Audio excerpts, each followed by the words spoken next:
Today we celebrate St. Vincent Ferrer. The polarization in the church today is a mild breeze compared with the tornado that ripped the church apart during the lifetime of the saint. If any saint is a patron of reconciliation, Vincent Ferrer is. Despite parental opposition, he entered the Dominican order in his native Spain at 19. After brilliant studies, he was ordained a priest by Cardinal Peter de Luna, who would figure tragically in his life. Of a very ardent nature, Vincent practiced the austerities of his order with great energy. He was chosen prior of the Dominican house in Valencia shortly after his ordination. The Western schism divided Christianity first between two, then three popes. Clement VII lived in Avignon in France, Urban VI in Rome, and Vincent was convinced the election of Urban was invalid, though Catherine of Siena was just as devoted a supporter of the Roman Pope.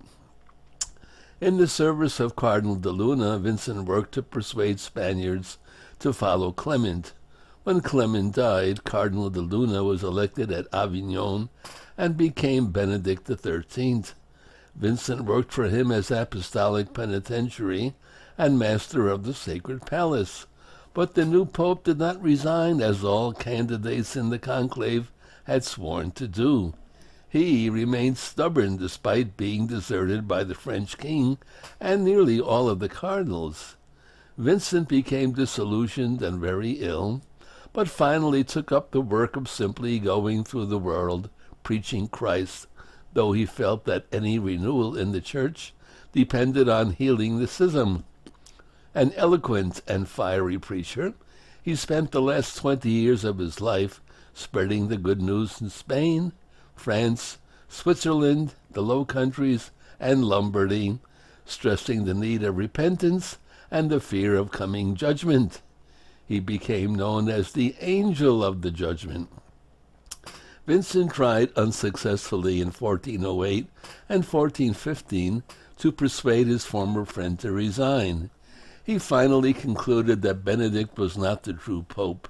Though very ill, he mounted the pulpit before an assembly over which Benedict himself was presiding and thundered his denunciation of the man who had ordained him a priest. Benedict fled for his life, abandoned by those who had formerly supported him. Strangely, Vincent had no part in the Council of Constance, which ended the schism. There you go, St. Vincent Ferrer. See those little Latin words in some of the photos? That means fear God and give him honor, because the day of judgment is coming. You know for whom? For whom. That's for whom. So get ready.